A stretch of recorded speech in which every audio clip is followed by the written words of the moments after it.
김서령. 사실 SC에 다시 오게 될 거라는 생각은 하지 못했다. 친구 P는 미안한 목소리로 말했다. 네가 와주었으면 하는데 하필 그곳이라서 말이야. 나는 대수롭지 않다는 얼굴로 깔깔 웃었다. 무슨 상관이야. 그게 언제적 일이라고. 실제로 그랬다. 그곳은 이미 나에게 잊혀진 도시였다. P가 그렇게 진지한 얼굴을 할 필요가 없었다. 그럼 한번 들를래? 볼 건 없지만 순댓국밥 하나는 정말 끝내줘. 나는 순댓국밥을 먹으러 가겠다고 대답했다. 어느 집인지 알만도 했다. P는 지난 봄 SC의 한 전문대학에 임용되었다. 한때 우리는 프라이드 중고를 각각 100만원, 150만원씩 주고 구입해 여기저기 강의를 하러 뛰어다녔다. 나야 곧 길을 바꾸어 요리학원을 열었지만 P는 기어이 버텼다. 조리과가 있는 학교가 많지 않아서 강원도로, 경상도로, 전라도로 생애의 절반을 길바닥에 내던지며 사는 기분이라고 P는 하소연했다. 내가 프라이드에서 아반떼로 또 소나타로 차를 바꾸는 동안 P는 프라이드를 폐차시키고 새마을호와 고속버스 그리고 KTX를 타고 다녔다. P는 시시콜콜했던 연애를 접은 모양이었다. 가끔 깊은 밤 전화를 걸어와 울먹이곤 했는데 그때마다 나는 바보, 그런 상처는 시간이 지나면 저절로 낫는 거야 라며 별 도움이 되지 않을 말만 해주고 말았다. 내가 P를 안쓰럽게 생각한 점이 있다면 종종 포장마차에 들러 가락국수를 함께 먹어준다거나 냉장고 속 오래 묵은 반찬들을 양푼에 쓸어 담아 밥을 비벼 먹어줄 친구가 근처에 없다는 것 정도였다. 그건 좀 쓸쓸한 일이라는 생각이 들어서 차를 몰고 나선 길이었다. 톨게이트를 들었었지만 그저 무덤덤했다. 한때 내가 예민한 축이라고 생각했던 시절이 있었던 것을 기억한다면 신기한 일이기는 했다. P의 연구실에 가져다 놓을 조그만 화분이라도 살까 싶어 먼저 시내로 들어갔다. 나지막한 건물들이 오종종하게 모여 있었다. 젊은 사람들은 도통 보이지 않았다. P도 근처 어디쯤에 작은 아파트를 구했다는데 수업이 끝나고 나면 어지간히 심심하겠다. 내가 기억하는 장소들은 없었다. 그때도 그랬지만 지금은 더욱 이곳이 낯설다. 아무려나 상관없다. 하지만 다 상관없지는 않은 모양이다. 꽃집이 보이지 않았고 차를 끌고 너무 골목 깊숙이까지 들어온 것이 아니었나 싶었던 그때 푸르스름한 타일을 발라놓은 건물이 보였다. 이끼색 타일벽. 눈에 익은걸? 나는 차창 밖으로 목을 쭉 뺐다. 병원 건물이었다. 기껏해야 7, 8층 정도의 건물. 내 기억이 맞다면 이 병원은 이 도시에서 가장 큰 규모의 것이었다.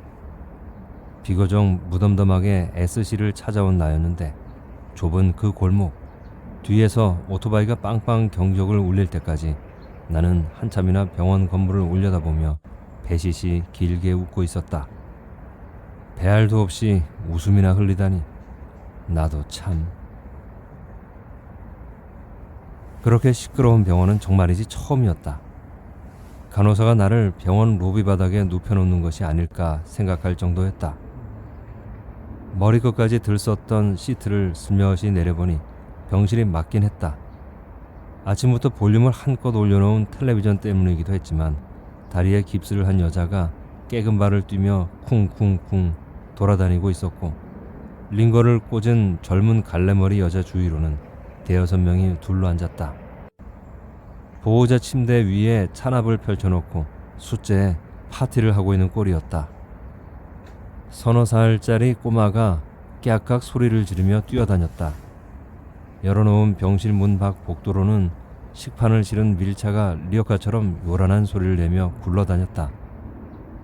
위생모를 쓴 직원들이 밥 가져가세요 소리를 질렀고 깁스를 한 여자는 내가 눈을 뜬 걸 보자마자 쿵쿵쿵 뛰어와 손을 내밀었다. 동전 있어요? 눈만 내놓은 내가 고개를 젓자 팩 돌아섰다. 아우, TV는 나만 보나? 왜 맨날 내가 동전을 넣어? 위생모 직원이 식판을 들고 나에게 쫓아왔다. 밥! 보호자 없어요? 내가 일일이 밥을 어떻게 날라? 나는 오른손을 시트 밖으로 내밀어 휘휘 저었다. 먹기 싫다고? 아픈 사람이 안 먹으면 어떡해? 보호자 없어?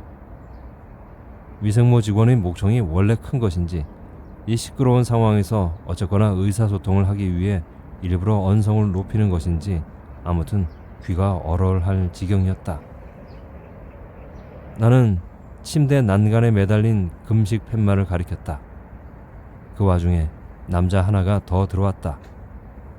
갈래머리 여자 주위를 감싸고 있던 사람들이 일제히 소리를 질렀다. 아이고, 이게 누구야? 형님네 예비사위 아냐? 안녕하세요, 고모님. 어머님도 일찍 와 계셨네요. 응, 자네 왔어? 오빤 출근하기 바쁜데 못하러 들러. 어머나, 이 총각이 은정이 애인이구나. 훤칠하니 잘생겼네. 그나마 옆자리 침대는 비어 있었다. 그러니까 4인실이었다. 나는 시트를 도로 당겨 얼굴을 덮어버렸다. 그야말로 난장판 병원이었다. 정작 동전이 필요한 사람은 나였다. 가방과 휴대전화는 집에 둔 채 엘은 나만 달랑 업어다 병원에 내려놓았다. 집에 들러 필요한 물건을 챙겨오겠다 하더니 그 길로 감감무소식이었다. 간호사는 짜증을 냈다. 상처를 이대로 두시면 안 돼요. 오전 중에는 수술실 들어가셔야 하는데 보호자분은 아직 연락 없으세요? 나는 주섬주섬 일어났다. 한쪽 팔에는 붕대가 어깨까지 감겨 있었다. 간호사에게 동전을 빌려 계단참 공중전화로 링거 주사를 질질 끌며 걸었다. 주사줄은 지나치게 길어서 자꾸 몸에 감겼다. 공중전화 옆 자판기 앞에는 남자 환자들이 바주춤을 접어올리고 더러는 우통을 벗고서 떠드는 중이었다. 한 사람은 곰처럼 등을 병 모서리에 대고 긁고 있었다. 나한테 정말 이럴 수 있어? 소리라도 바락지를 참이었지만 엘의 휴대전화는 꺼져 있었다. 응급실에서 그 야단을 떨고도 미처 다 퍼내지 못한 화증이 치밀어 올라 나는 몇 번이나 숨을 몰아쉬었다. 주변이 조용했다. 돌아보니 남자 환자들이 나를 쳐다보고 있었다. 그러고 보니 나는 환자복으로 갈아입지 않았다. 피투성이가 된 흰 티셔츠와 청바지 차림 그대로였다. 병실을 걸어 나올 때 잠깐 조용했던 것도 내 차림 때문이었구나 생각했다. 아픈 줄도 몰랐다. 아프지도 않았는데 나는 화장실에서 눈물을 후둑후둑 떨어뜨렸다. 팔에 감긴 붕대 때문에 네크라인이 좁은 티셔츠를 벗을 도리가 없어서 가위질을 하는 중이었다. 가위가 마음대로 움직여주질 않아서 아랫단부터 목까지 잘라내는데 한참이 걸렸다. 입술이 말랐지만 끊어진 인대와 신경을 잇는 수술을 곧 받아야 했기 때문에 물을 마실 수 없었다. 물론 엘이 계속 전화를 받지 않는다면 수술을 받지도 못할 테지만 그렇다고 수술 동의서를 써줄 누군가를 이곳으로 불러내리고 싶지도 않았다. 나 지금 이렇게나 불행해. 그렇게 말할 수는 없었다. 좁은 화장실 벽에 기대서서 환자복을 겨우 꿰입은 다음 옷가지들을 뭉쳐 손에 쥐었다. 이미 갈빛으로 변한 나달나달 잘린 옷이라 해도 화장실 휴지통에 처박기는 싫었다. 전화를 받지 않다니, 나를 이렇게 걸레처럼 던져두고 사라져버리다니. 잠 많은 엘. 보나마나 어지러운 머리통을 달랜답시고 잠깐 침대에 누웠다가 골아떨어졌을 것이었다. 노랑머리 그 여자애가 곁에 누웠겠지. 화장실 문 잠금고리를 열다 말고 나는 변기에 주저앉았다. 수술이고 뭐고 다 집어치우고 서울로 당장 돌아가고 싶었다. 내 집, 22평 아파트 현관문을 꽁꽁 걸어 잠근 후 다시 한번 손목을 긋건 목을 매달아 버리건 와장창 끝장을 내야 할 것 같았다. 목구멍 깊이 박힌 비명을 손톱으로 죄다 긁어내고 싶었다. 병실 바닥은 온통 흰 반죽 덩어리로 엉망이었다. 깁스 여자의 다리에서 떼어낸 석고 조각이 흉하게 굴러다녔다. 벽에 붙은 텔레비전이 시끄럽게 웅웅댔고 작업복 차림의 남자가 깁스 여자의 다리에 석고를 펴바르고 있었다. 보조기 맞추려고. 이거 너무 비싸. 깁스 여자가 나를 보며 묻지도 않은 말을 했다. 나는 대꾸하지 않고 침대 옆 사물함을 열어 피 묻은 옷가지를 던져 넣었다. 비싸긴요. 내가 대형 노래방 이쁜 누님이라 큰맘 먹고 마진 하나 안 남기는 건데 그렇게 말하면 섭섭하죠. 22쯤 되었을 법한 작업복 남자의 말투는 느물느물했다. 깁스 여자는 입에 물고 있던 단감으로 작업복 남자의 머리통을 쥐어박았다. 남자의 머리에 발린 왁스가 고스란히 단감에 묻어났을 것이었다. 저걸 또 입에 넣겠지. 나도 장사하는 사람이야. 장사하는 사람이 마진을 안 남긴다고? 어디서 수작질이야? 비어있던 내 옆 침대에는 양복을 차려입은 두 남자가 앉아 있었다. 곤색 양복은 지루한 얼굴로 만화책을 뒤적였고 회색 양복은 깁스 여자의 노란 허벅다리를 쳐다보고 있었다. 그러고 보니 그 침대에는 온통 만화책이었다. 침대 밑으로는 플라스틱 바구니에 바디 샴푸며 오일, 스펀지까지 살뜰하게 쟁여져 있었고 운동화에 샌들까지 놓여 있었다. 큼지막한 여행 가방도 밀어놓은 판이었다. 오늘도 뭐 나타날 것 같지 않은데요. 내일 다시 와보죠. 곤색 양복이 만화책을 휙 던지며 말을 하자 회색 양복이 코끝을 찡그렸다. 내일은 일요일이라고. 나도 좀 쉬자. 맨날 이런 애들 뒷공문이 따라다니는 일도 지겹다. 회색 양복은 정말 지겨운 표정이었다. 곤색 양복은 쌓여있는 만화책의 제목을 다시 살피기 시작했다. 순정 만화 일색이라 남자가 읽기에는 마땅찮아 보였다. 갈래머리 여자의 침대는 비어있었다. 퇴원을 한 모양이었다. 상처를 소독하러 들어온 의사가 붕대를 풀었다. 옆에 선 간호사는 입이 톡 튀어나왔다. 이렇게 내버려두면 안 되는데 다른 분께라도 연락하시면 안 돼요? 내 손으로 동의서 쓰면 되잖아요. 간호사는 내 쪽으로 몸을 바짝 기울였다. 안 된다니까요. 거기다가 사실 이거 보험 처리도 할 수 없다는 거 아시잖아요. 어떻게든 사고로 돌려서 의료보험 되도록 하게 해드리는 건데 보호자분은 안 오시고. 아유 정말 요리하다 다친 거라고 차트 썼단 말이에요. 요리라는 말에 붕대를 풀던 젊은 의사가 피식 소리내지 않고 웃었다. 어이가 없었을 게다. 나라도 웃음이 났겠다. 어느 누가 요리를 하다가 제 손목을 이 지경으로 내려칠 수 있을까? 상상력하고는. 보험공단 직원이 직접 와서 확인할 리 없는 손목을 바라보았다. 붕대 사이로 입을 앙 벌린 검은 상처가 드러났다. 고개를 돌렸다.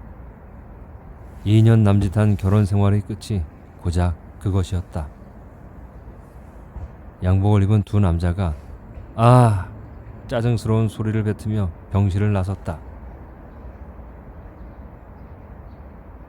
사실 엘이 꼭 일을 그만두고 작업실을 얻을 필요는 없었다.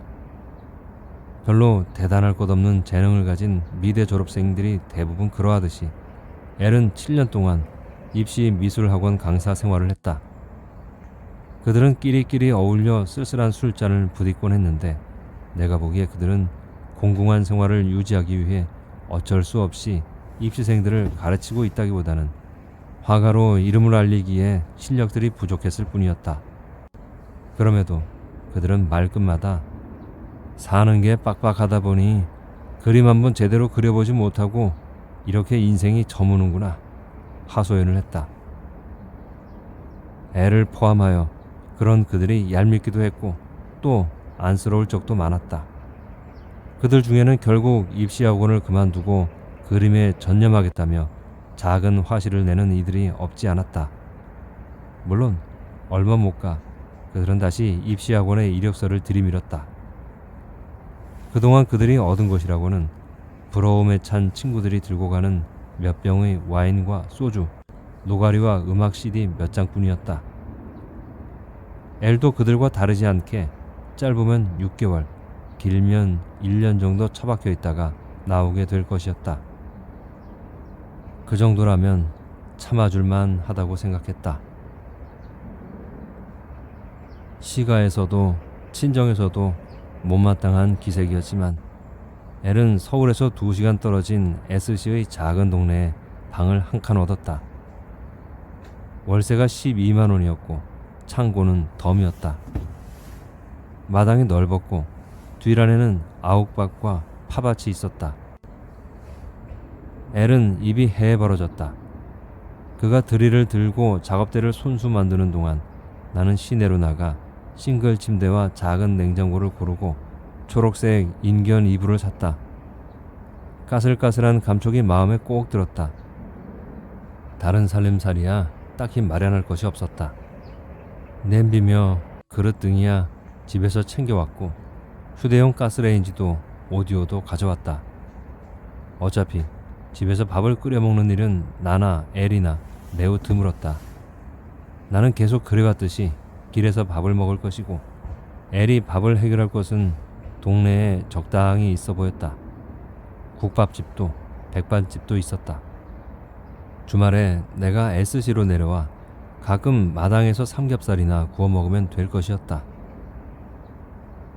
낡은 시골집이었지만 도배를 마치고 나니 은밀한 별장이라도 생긴 듯 흐뭇해졌다. 당분간 장고야 허전하겠지만 우리에게는 아이도 없었으므로 크게 걱정할 일이 아니었다. 무엇보다도 서울 생활이 시들시들 풀 죽어 있던 엘이 생글거리는 것이 보기 좋았다. 어떻게 저렇게 뚱뚱할 수가 있을까 싶은 여자가 병실로 들어섰다. 깁스 여자가 반짝 아른 체를 했다. 너무 오랜만이잖아. 시집간 줄 알았어. 오렌지 주스 한 박스와 커다란 가방을 든 뚱보 여자도 반색을 했다. 아니, 아줌마는 아직도 퇴원을 안 했어? 다리가 잘 안 붙어? 다리뼈가 아주 아작이 난 게지. 보조기 안 차고 대충 퇴원하랬더니 도져버렸어. 수술도 다시 받았지 뭐야. 그래서 이번엔 보조기 맞췄잖아. 젠장 맞을. 어찌나 비싸던지. 뚱보 여자는 병실을 휘휘 둘러보더니 내 옆 침대에 가방을 올려놓았다.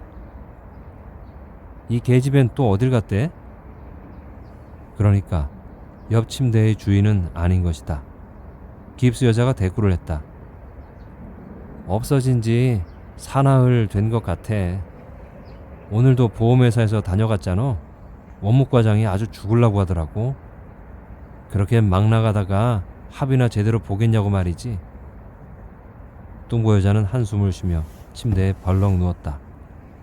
한번 누우면 일어나기도 힘들 것 같은 몸피였다. 거기 젊은 언니, 어디가 아파서 왔어? 나를 두고 하는 소리 같았다. 내가 못 들은 척 대답을 하지 않자 몸을 굴려 일어나 앉았다. 언니 말이야, 팔이 부러진 거야? 교통사고? 네. 나에게도 들릴랑 말랑 작게 대답했다. 정말 오지랖도 넓군 생각했다. 오후 햇살도 가물가물해질 무렵이 되자 나는 애가 닳다 못해 온몸의 신경줄을 누군가 다 깨물어 먹은 듯한 격렬한 통증을 느끼기 시작했다.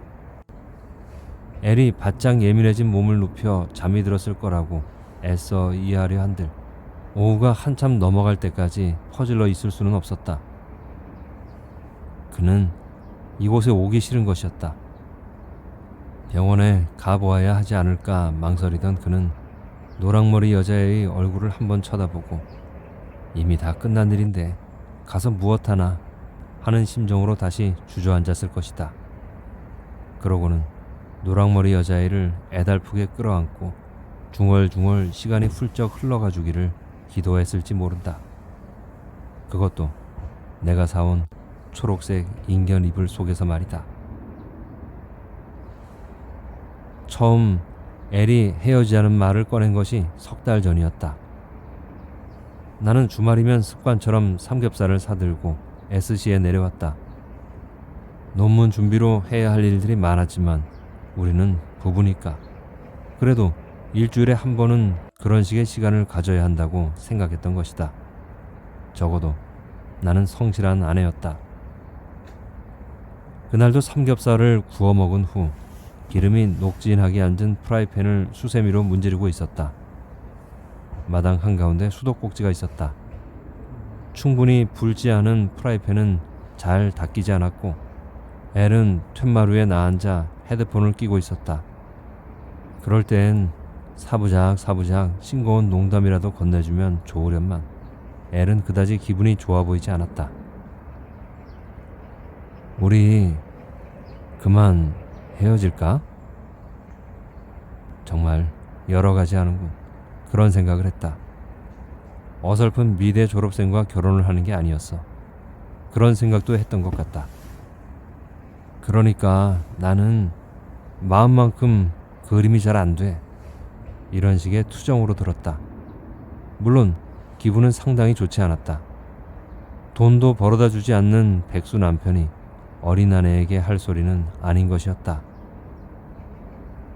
나는 심하게 토라진 척을 했고 엘은 그날 밤 좁은 싱글 침대에서 격하게 나를 안았다.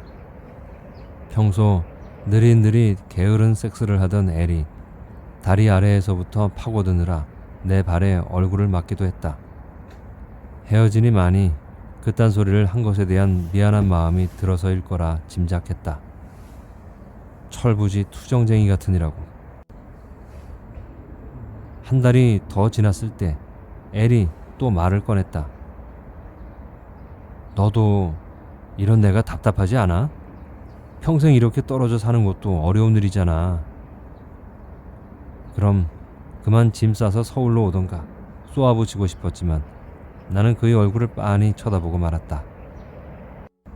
창고 작업실에는 그림이랄 것도 없었다. 매일매일 음악이나 들으며 방구석을 뒹굴고 있음이 뻔했다. 입시학원은 퇴직금을 챙겨주지 않았고 나는 시가와 친정으로부터 용돈조로 얼마씩을 받고 있었다. 그나마도 아니었으면 내 성질이 먼저 터져나왔을 텐데. 넓지도 않은 방은 먼지투성이었다. 주말에 내가 닦아주고 나면 한 번도 더 건드리지 않는 듯했다. 가끔은 침대 밑에서 마시다만 소주병이 굴러나올 때도 있었다. 빗자루 끝에 걸레를 매달고 침대맡에 고인 소주를 닦아내야 했다. 방에서 쿰쿰한 냄새가 나는 것도 다 이유가 있었다.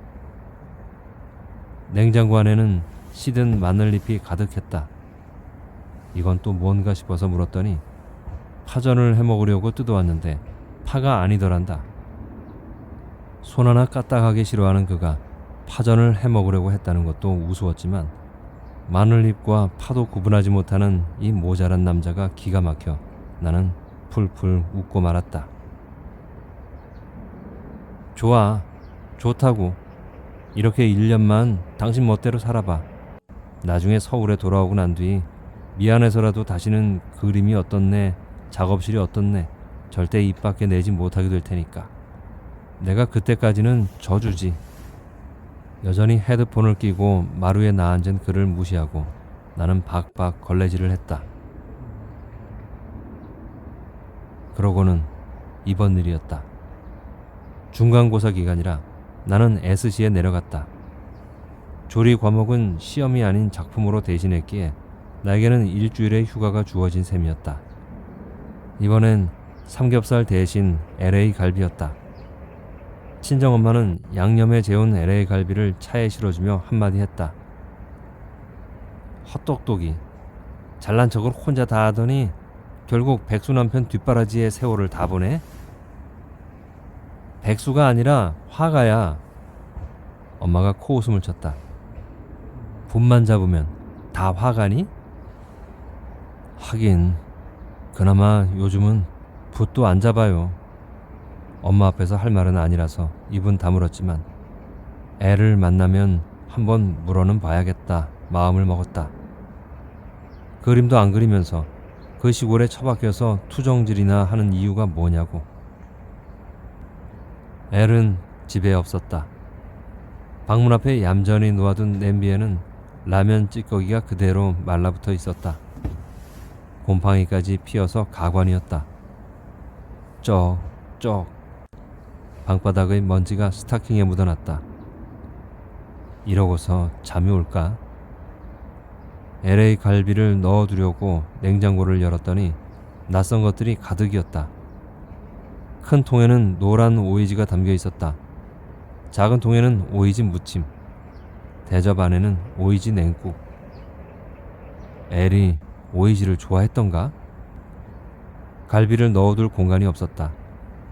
엘이 돌아오는 대로 구우면 되는 것이니 문제될 건 아니었다. 초록색 인견 이불은 오래 빨지 않아 눅눅했다. 잠시 고민을 하다가 세탁기에 돌려버렸다. 낡은 세탁기 돌아가는 소리가 요란했다. 설거지를 먼저 끝내고 바닥을 닦고 나니 마침맞게 세탁기가 종료 신호음을 냈다. 이불을 널고 나자 진이 쭉 빠졌다. 운전을 하고 강의를 하고 방학에는 요리학원 아르바이트를 하고 또 이렇게 청소와 빨래를 하다가 청춘을 다 보내게 되지 않을까. 잠깐 허망한 기분이 들기도 했다. 아무리 낙관적으로 생각을 해본다 한들 엘이 대단한 화가로 명성을 떨치게 될 것 같지 않았고 입시 미술학원을 차린 후 아이들을 숱하게 모아 부자가 될 것 같지도 않았다. 그럴 거라면 정말 엘의 말대로 확 헤어지는 것이 낫지 않을까. 시가에서 사준 22평 아파트를 팔아 절반씩 나눈다면 적당한 오피스텔 하나쯤은 구할 수 있을 것이고 혼자 몸이니 굳이 저축도 필요하지 않을 것이었다. 그렇다면 지금의 수입으로 나 혼자는 거뜬히 살 수 있었다. 엘이야, 내가 없으면 집안에 곰팡내나 풍기면서 구질구질 늙어가겠지만 나는 엘보다 6살이나 어리고 지금보다 절반의 노력으로도 충분히 깔끔하게 지낼 테니까 나로서는 손해볼 일이 없었다. 냄새나는 침대 시트에 누워 꼬질꼬질 때 묻은 얼굴을 하고 있을 애를 상상하는 일만으로도 웃음이 났다. 볼 것 없이 내가 이긴 게임이었다. 마음이 누그러진 나는 내친 김에 속옷도 삶아주기로 했다. 볕이 좋아서 빨래는 금방 마를 듯했다. 마당을 가로지르는 빨랫줄에 초록색 인견 이불과 엘의 옷가지들이 가지런히 널렸다.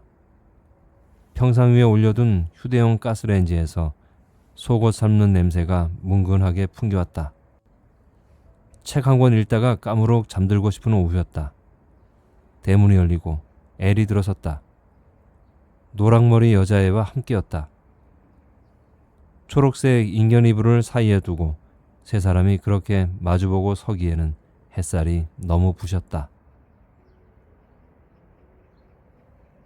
나쁜 년, 뭐하러 와? 너 혼자 잘 먹고 잘 살지. 여긴 왜 와? 적어도 병원이라면 말소리를 나직나직 낮추고 싶은 마음이 약간이라도 드는 것이 당연한 것이 아닐까. 어떻게 된 일인지 이 병실에 드나드는 사람들은 죄다 목청이 우렁찼다. 가뭇가뭇 겨우 잠들었다 싶었는데 또 깨버렸다. 이번엔 요상한 코르셋을 입은 여자였다. 분홍색 플라스틱 코르셋은 여자의 몸통을 완전히 감싸고 있었다. 아마도 허리를 다친 모양이었다. 여자는 뻥 튀기며 아이스크림이 담긴 비닐봉지를 침대 위에 아무렇게나 던졌다.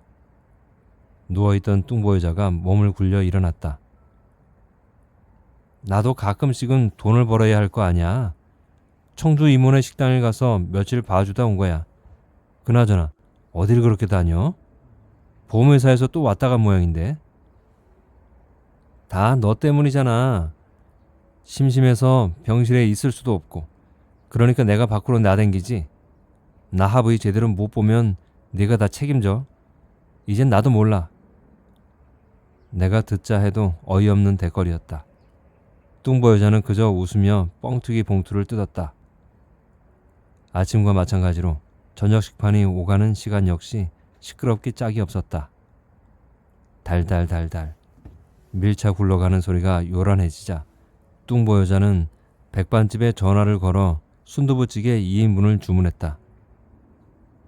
밥! 빨리들 받아가요. 수술이 미뤄졌으므로 간호사는 저녁을 챙겨 먹으라 했지만 일어나서 식판을 받아올 마음은 나지 않았다. 할 일 없이 시트를 들쓰고 있는데 철컹 발치의 테이블을 내리는 소리가 들렸다. 뚱보 여자였다. 말갛게 쳐다보자니 레버를 돌려 침대를 직각으로 세워주었다. 여기 밥이 되게 맛없어요. 그래서 우린 늘 시켜 먹어. 내일부턴 우리랑 같이 시켜 먹든가. 밥그릇을 들여다보자니 눈물이 찔끔 났다. 온종일 굶은 터라 배가 고프긴 했다. 아무래도 피에게 전화를 해야 할 것 같았다. 대문 앞에 선 엘과 노랑머리 여자애를 보고 나는 방으로 후다닥 달아났다. 피곤했어. 정말 피곤했어. 내 가방과 재킷을 들고 온 엘이 말했다. 나는 밥숟가락을 든 채 그를 쳐다보았다. 나는 밥 한술 뜨지 못했어. 지난 하루 동안 무슨 일이 생긴 건지 아직 얼얼하다고. 그의 얼굴에 숟가락을 내던지고 싶었다. 엘은 보호자 침대에 앉으며 귀를 퉁퉁 때렸다. 아픈 모양이었다. 매주 그를 만나면서도 나는 그의 귀가 아픈지 모르고 있었다. 방으로 후다닥 달아났던 그때서야 오디오 위에 놓인 약봉지를 보았다. 그리고 전원이 켜져 있던 오디오, 헤드폰 잭을 뽑는 순간 귀를 찢는 듯한 음악이 나를 놀래켰다. 음악이라고 할 수도 없을 만큼의 거대한 소음이었다. 나를 만날 때마다 그는 헤드폰으로 이딴 것들을 듣고 있었던 것이다. 엘의 다분히 의도적인 차단에 나는 무릎이 꺾였다. 그가 방문을 열었다. 내가 여러 번 말했잖아. 헤어지자고. 왜 나를 이렇게 미안하게 만드니? 그 이후의 기억들은 사실 난삽하다. 그의 뺨을 때리고 싶다고 생각만 했는지 실제로 때렸는지 면도칼을 찾겠다고 욕실을 뒤지긴 했는데 정말 욕실에서 찾아낸 것인지 슈퍼마켓으로 달려가 면도칼 한 상자를 산 것인지 엘이 미안하다고 무릎을 꿇은 것이 내가 손목을 긋기 전인지 그은 후였는지 그저 노랑머리 여자애는 가끔 놀러오는 후배일 뿐이라고 그렇게 말해달라고 내가 조른 것인지 그가 그렇게 고백한 것인지 핏물은 천장까지 튀어올랐는데 방문을 조용히 놓고 하던 그 소리 문을 열어준 것이 엘이었는지 나였는지 손으로 입을 가리고 비명을 참던 노랑머리 여자애 그 애가 나에게 무슨 말을 건넸더라. 가엾게도 내 의식은 끊어지지 않아서 그가 푸른 테이프를 꺼내 내 발을 꽁꽁 묶어대는 동안에도 나는 노랑머리 여자애를 바라보고 있었다. 가위를 찾지 못해 그는 이로 테이프를 잘라냈다. 간호사가 엘에게 수술 동의서를 내밀었다. 이제 오시면 어떡해요. 인대가 안으로 다 말려 들어가면 영영 팔도 못 쓴다고요. 그가 수술 동의서를 천천히 읽어 내려갔다. 그 모습이 꼴사나워 나는 동의서를 빼앗았다. 개자식. 너 따위한테 동의 같은 건 안 받아. 꺼져. 내 입에서 나온 소리에 나도 찔끔 놀랐지만 어차피 이곳은 시끄러운 병실이었다.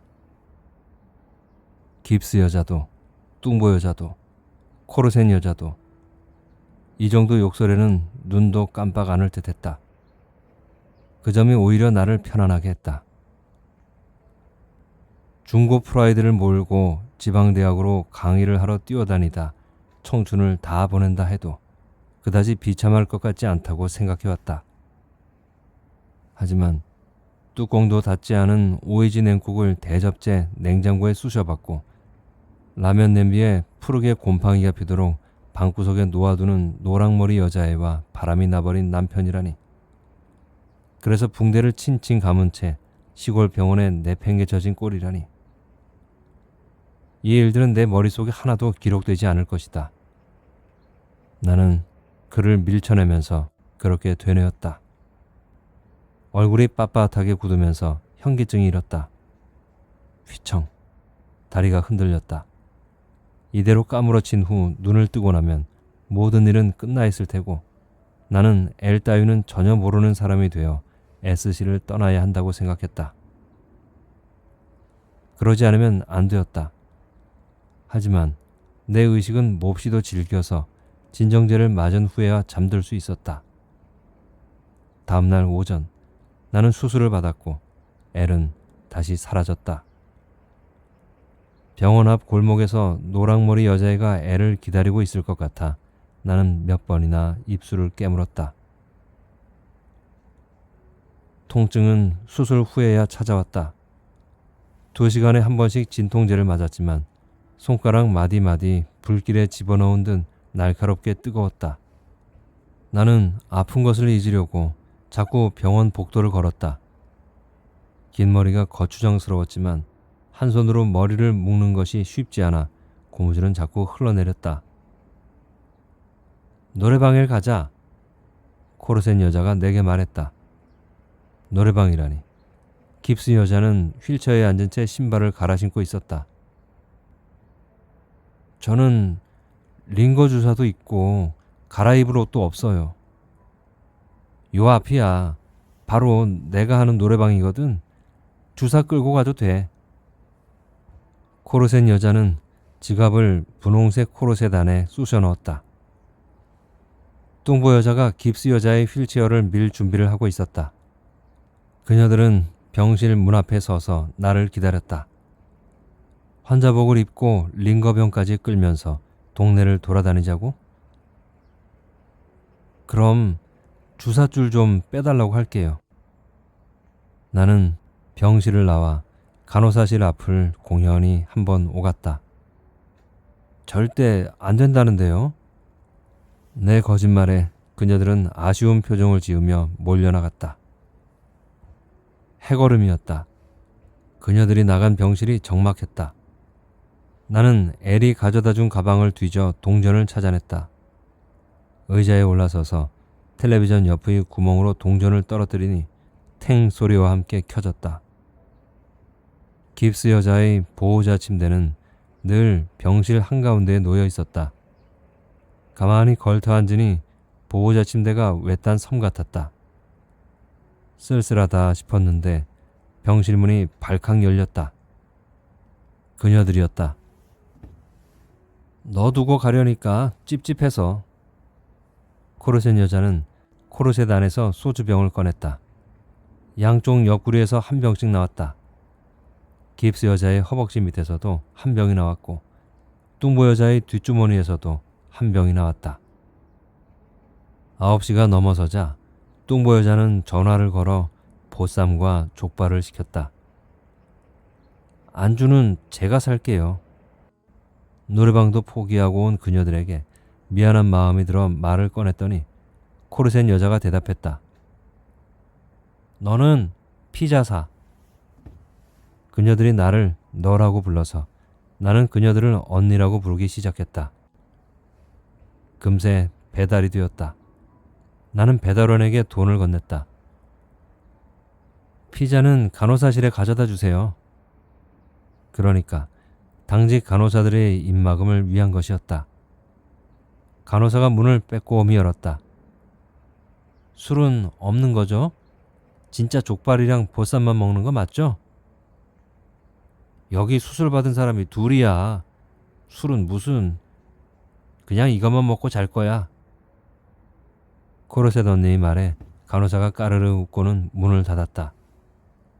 뚱보 언니는 바닥에 사물함 2개를 엎었다. 보호자 침대를 끌고 와 양쪽에 놓으니 완벽한 테이블과 의자가 되었다. 웃음이 샜다. 도대체 이들은 얼마나 오랫동안 이런 파티를 벌여온 것일까?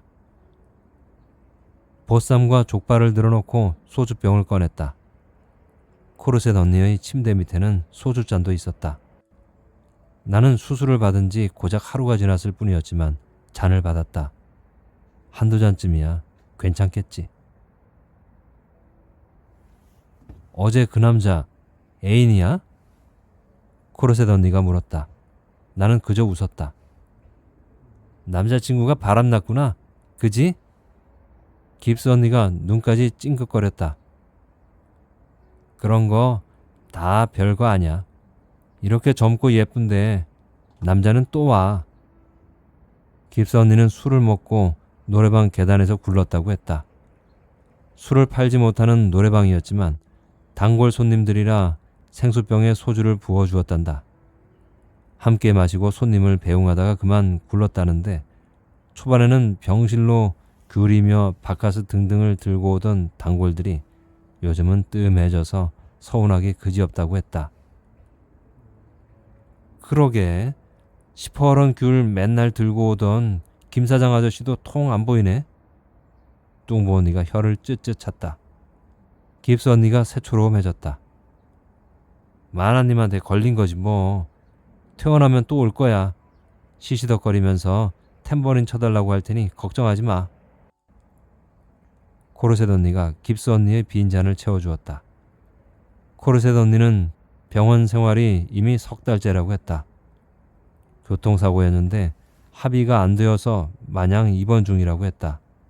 터미널 앞 단란주점의 얼굴 마담이기도 한 그녀는 그러니까 나이롱 환자였다. 처음에는 합의금으로 3천만 원을 불렀단다. 그 자식들이 400만 원에 끝내자고 하더라니까. 미쳤어 내가? 꼴랑 400만 원 받으려고 주점 그만두고 나와서 여기서 버팅기는 줄 알아?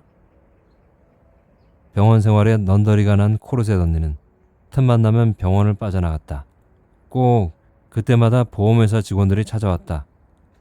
단란주점의 단골이기도 한 원무과장이 어떻게든 코르셋 언니를 편들어 주려고 이리저리 핑계를 대주고 있지만 사실 이제 일은 끝난 것이나 다름없었다.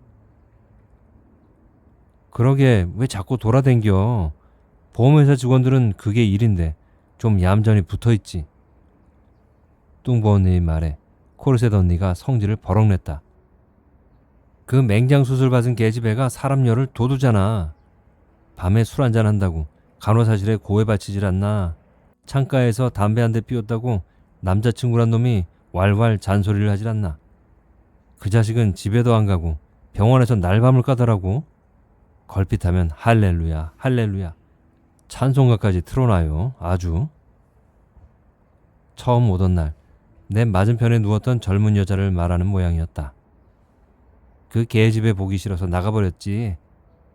그러니까 너라도 있었으면 괜찮았잖아. 뚱보 언니는 코르셋 언니와 동갑내기였다. 어려서부터 친구라 코르셋 언니가 떠도는 가게를 따라다니며 주방도 봐주면서 지내왔다고 했다. 코르셋 언니가 단골 주점을 접고 병원 생활을 시작하면서 뚱보 언니의 밥줄도 끊겨버렸다. 코르셋 언니가 합의금을 제대로 받지 못한다면 뚱보 언니도 마찬가지로 난감할 터였다. 소주 4병은 금세 동이 났다. 나도 어지간히 마셔서 머리가 빙빙 돌았다. 그날 새벽 언니들은 화장실 옆 난간에 나란히 서서 담배를 피웠다. 나도 옆에 붙어서서 난간 아래를 내려다보았다. 우리가 선 곳은 6층이었다. 아래는 어두웠다. 나지막한 건물들 사이로 노랗게 불 켜진 방 하나가 보였다. 이상하게도 그 노란 방 안에 엘과 노랑머리 여자애가 누워있을 것만 같아서 나는 고개를 돌렸다. 다음 날에도 술을 마셨다. 뚱보 언니가 삼겹살이 당긴다고 말했다. 이번에는 정말 간호사실에 가서 주사주를 빼달라고 할 참이었는데 언니들이 말렸다. 내가 주사주를 꽂고 있어야 술 마시러 가는 줄 몰라. 그냥 달고 가자. 당황스러웠지만 별 수 없었다. 병원 로비에서 원목 과장과 마주치는 바람에 한참 실랑이가 벌어졌다. 야, 자꾸 이러면 나도 곤란해. 요즘은 개들이 밤에도 온다니까. 그냥 물리치료 받으러 갔다고 해요. 밤중에 무슨 물리치료야. 말이 돼? 목욕하러 갔다고 하던가. 당장 들어가. 그리고 왜 딴 환자들까지 우르르 몰고 댕겨?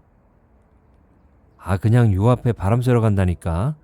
휠체어 타고 링거줄 꽂고 우리가 술집에 가겠어? 노래방에 가겠어? 떡볶이나 좀 먹고 올게요. 코르셋 언니가 원목 과장과 투닥거리는 동안 우리는 말썽쟁이 불량 학생들처럼 멀거니 딴청만 하고 있었다. 코르셋 언니가 결국 병원을 빠져나오고 삼겹살 집을 향해 걸어가는데 영 뒤통수가 화끈거렸다.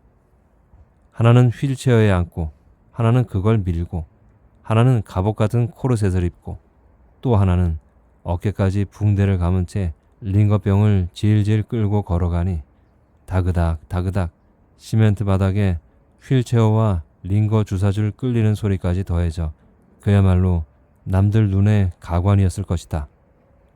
언니들은 아무렇지도 않아 보였다. 삼겹살 집에는 사람들이 많았다. 얘 좀 봐. 술도 마시기 전에 얼굴이 빨개. 뚱보 언니가 소심한 나를 놀렸다. 구석자리에 앉아 재빨리 방석을 깔고 앉았다. 깁스 언니는 입구에 휠체어를 놓아두고 들어오느라 깨금 발을 쿵쿵 뛰었다. 허리를 굽히지 못하는 코르셋 언니가 뒤뚱뒤뚱 뒤따랐다. 이제 너무 지겨워. 병원. 그냥 400만 원 받고 이 집 때려치울까? 술이 몇 잔씩 돌자 코르셋 언니가 풀 죽은 얼굴을 했다. 네네, 고함만 치던 언니라 낯설었다. 그깟 돈 몇 푼이 뭐가 중요해? 그만둬 그만. 인생 뭐가 길다고. 금방 마흔 된다 너희들. 깁스 언니는 나보다 덜 마셨으면서 금세 취해버렸다. 야, 나 400만 원 받으면 너한테 못 떼어준다. 밀린 일수금 반도 못 갚아. 괜찮아. 내가 네 몸뚱이 갖고 돈 벌려고 한 것도 아니고. 뚱보 언니는 그렇게 대답했지만 표정이 좋지 않았다. 삼겹살 4인분을 홀랑 먹어치우고 돼지갈비를 시켰지만 들그음하기만 한 것이 맛이 없었다. L의 방에 두고 온 LA 갈비가 떠올랐다. 그걸 구우면 좋을 텐데. L은 거기에 갈비가 있는 줄도 모르고 그냥 두었을 것이다. 상하지 않았을까? 당장이라도 택시를 잡아 타고 LA 갈비를 가져오고 싶었다. 언니들과 식당 석쇠에 구워 먹으면 맛있을 텐데. 몹시 아까웠다. 나는 그날 종알종알 말을 많이 했다. 여간에서는 남 앞에서 소견말을 잘 하지 않는 편이었지만 언니들 앞에서 나 이렇게 술을 많이 마신 적 처음이에요. 남 앞에서 내 이야기를 구구절절 하는 것도 처음이에요. 라고 말해보았자 믿을 것 같지도 않았기에 그 말은 뺐다. 결혼한 지 이제 고작 2년인데요. 노랑머리 여자애랑 같이 살겠대요. 헤어지자고. 나랑 말 섞기 싫으니까 음악만 정신없이 틀어놓고 헤드폰 줄을 노상 꽂아서 말이죠. 귓병이 났더라고요. 세상에. 마늘잎이랑 파도 구분하지 못하면서 둘이 살겠대. 우리는 깁스 언니의 대형 노래방까지 갔다. 휠체어로 계단을 오르지 못해 뚱보 언니가 깁스 언니를 업었다. 나는 링거병을 손에 들고 비적비적 계단을 올랐다. 생수병에 부은 소주와 맥주를 마시며 오징어를 뜯었다. 노래를 몇 곡 불렀지만 어떤 노래를 불렀는지는 기억나지 않았다. 병실로 돌아와 누웠을 때에는 머리가 침대 아래로 꺼지는 것만 같았다. 무슨 짓을 한 것인지 나도 모를 지경이었다. 그래서 킬킬 웃음이 났다. 내가 행여 침대에서 떨어질까 뚱보 언니가 침대 난간을 올려주었다. 병원에 와서 가장 깊은 잠을 잔 날이었을 것이다. 조교실에 전화를 걸어 휴강 신청을 했더니 피가 연락을 해왔다. 몸살이라고 당분간 친정에서 조금 쉴 생각이라고 말했다. 언니들을 제외한 그 누구에게도 나는 아직 아무 말 하기 싫었다. 엉망이었다.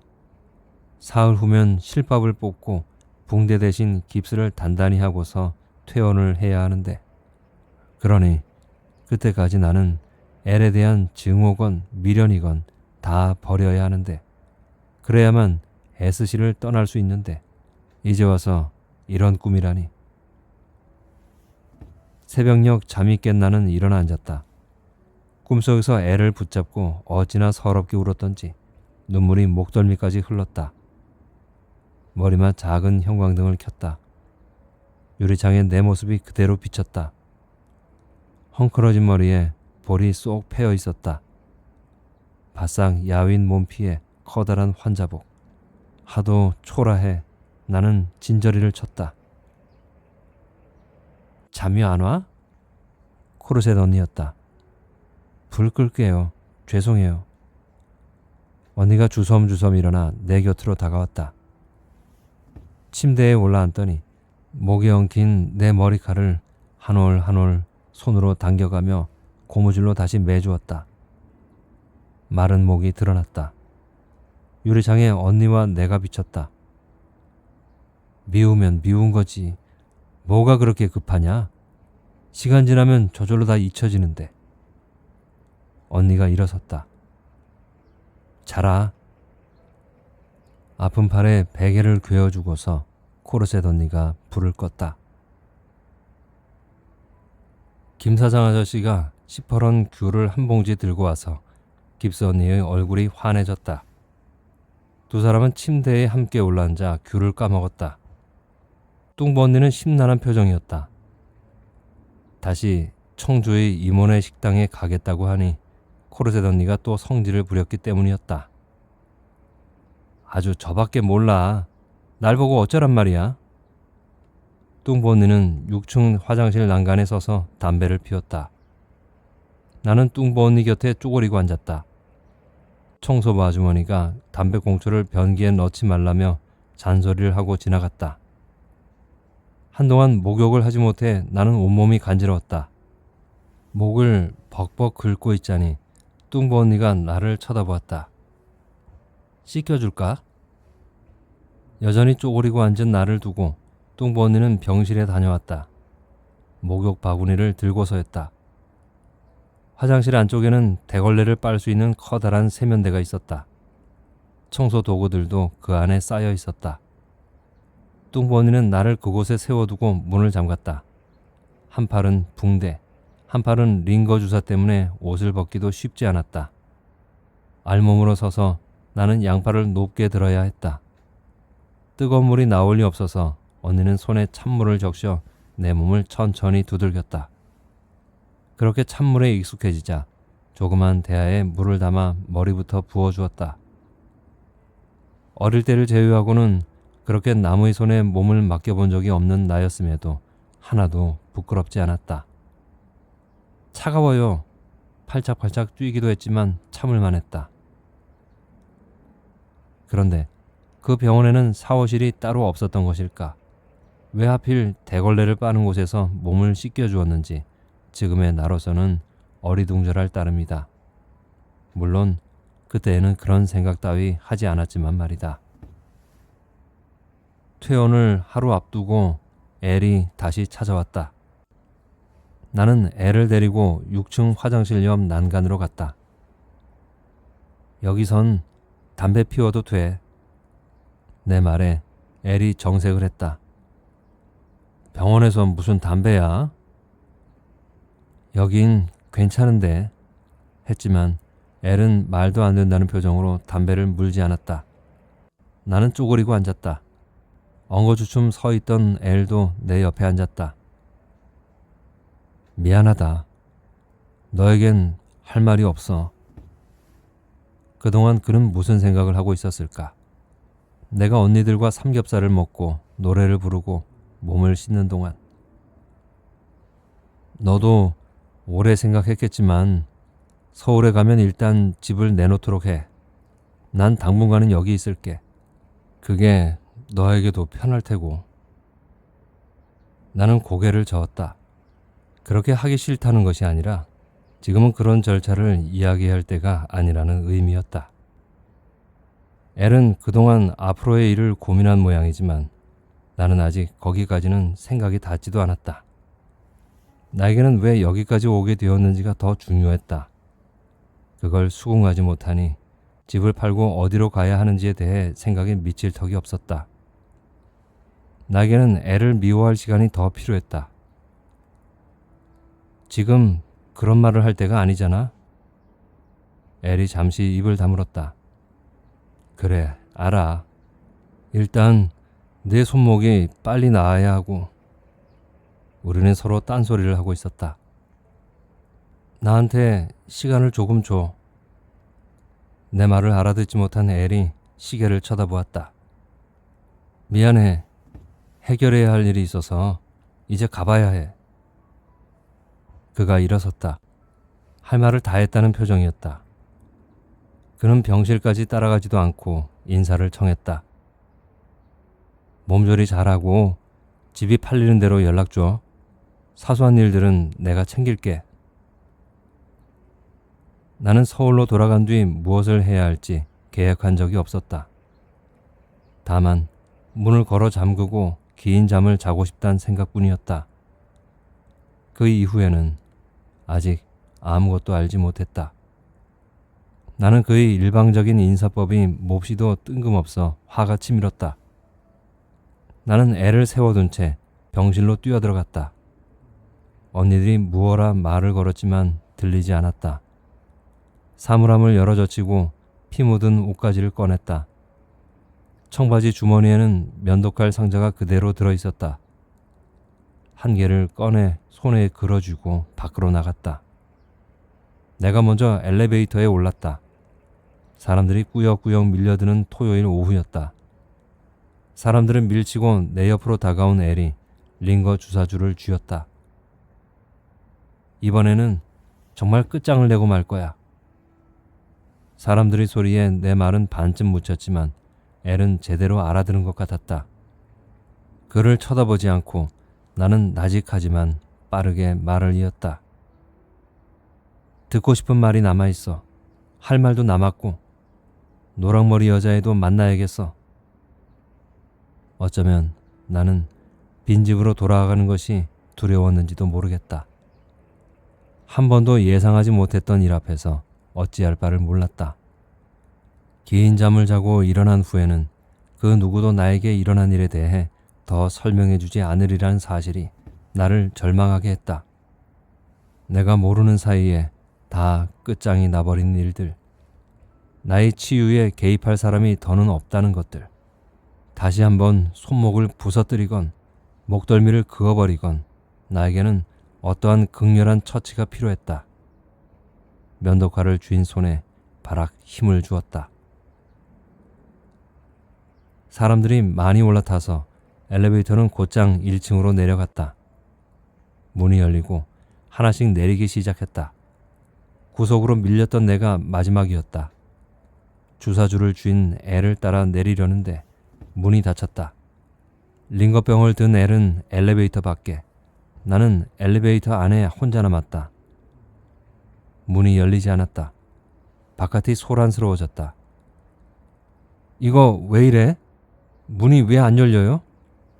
엘의 다급한 목소리였다. 경비 불러요, 경비. 안에 환자가 있나 봐요. 어떡해?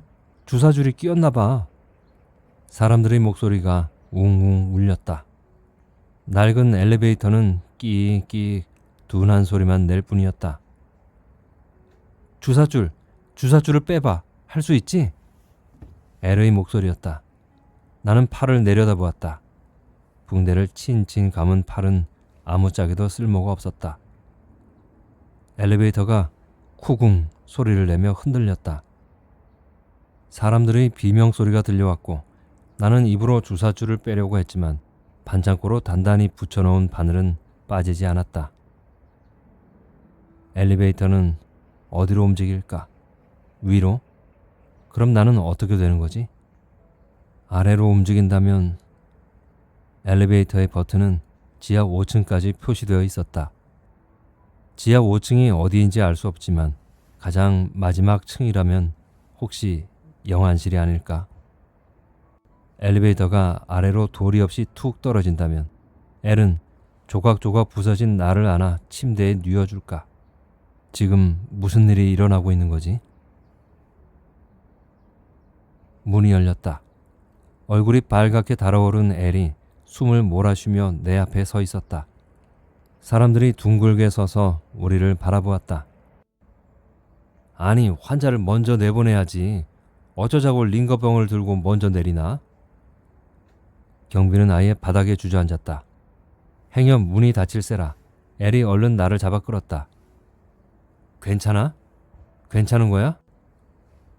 아무 말 못하고 선 나를 엘이 끌어안았다. 익숙한 그의 허리가 만져졌다. 나는 손을 들어 그의 등뼈를 훑었다. 천천히. 그리고 어깨뼈까지. 어느 부분은 낯익고 어느 부분은 낯설었다. 연애를 하고 결혼을 한 동안에도 내 손이 닿지 않는 곳이 아직 있었나 보다. 그러니 말 조금 통하지 않는다는 것쯤 어쩌면 아무것도 아닐지 몰랐다. 그가 나를 품에서 놓아주었을 때 퍼뜩 생각이나 손을 펴보았다. 빈손이었다. 면도칼은 어디에 흘린 것일까? 어차피 한 손으로 운전을 하지는 못할 테니 차는 곧 가져다 주겠다고 했다. 나는 엘이 멀어지는 광경을 오래 바라보았다.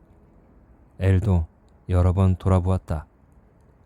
아직 비현실적인 일들 투성이었지만 그럭저럭 견딜만 하다고도 생각했다. 로비로 들어오니 엘리베이터는 아무 일 없었단 듯이 오르락 내리락 하고 있었다. 나는 링거병을 움켜쥐고 계단으로 가기로 했다. 6층이면 멀긴 했지만 다시 엘리베이터를 타고 싶지는 않았다. 꽃집 앞에 차를 세우고 난초 화분을 한 개 샀다. 꽃집 주인이 리본을 다는 동안 잠시 골목을 돌아보았지만 대형 노래방의 자리도 삼겹살집도 찾을 수 없었다. 물론 나는 그녀들의 얼굴을 이제 기억하지 못한다. 이름 또한 마찬가지이고 말이다. 그때 피의 도움을 받아 퇴원을 하고 난 뒤 나는 그 병실을 한번 찾아간 적이 있었다.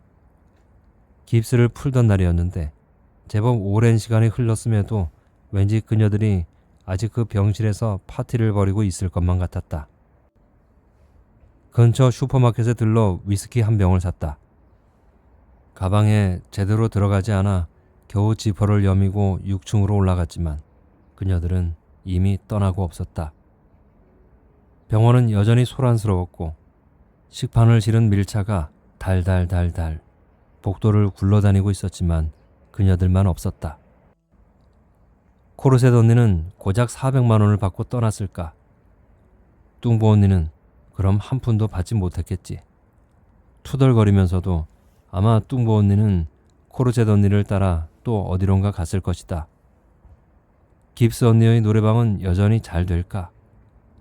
깨진 다리뼈가 잘 아물었어야 할 텐데. 이후로 나는 그녀들을 떠올린 적이 거의 없었다.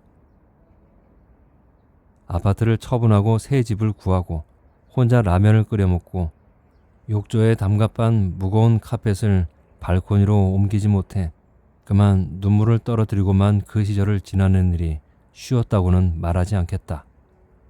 나를 도운 것은 몇 편의 코믹 영화와 싱싱하기 그지없던 근처 일식집의 초밥 세트와 일간지의 연재소설. 그러니까 그것들을 다 뭉뚱그리면 결국 저절로 흘러가는 시간이었을 뿐이었다고 나는 오래 믿어왔다. 그녀들과 함께 보낸 여러 번의 낮과 밤 따위 까맣게 잊고 있었던 것이다. 그러니 실연한 피에게도 오직 시간이 흐르면 나아질 것이라 쉽게 말을 할 밖에. 크지 않은 난초 화분을 조심스럽게 싣고 나는 피의 연구실로 차를 몰았다.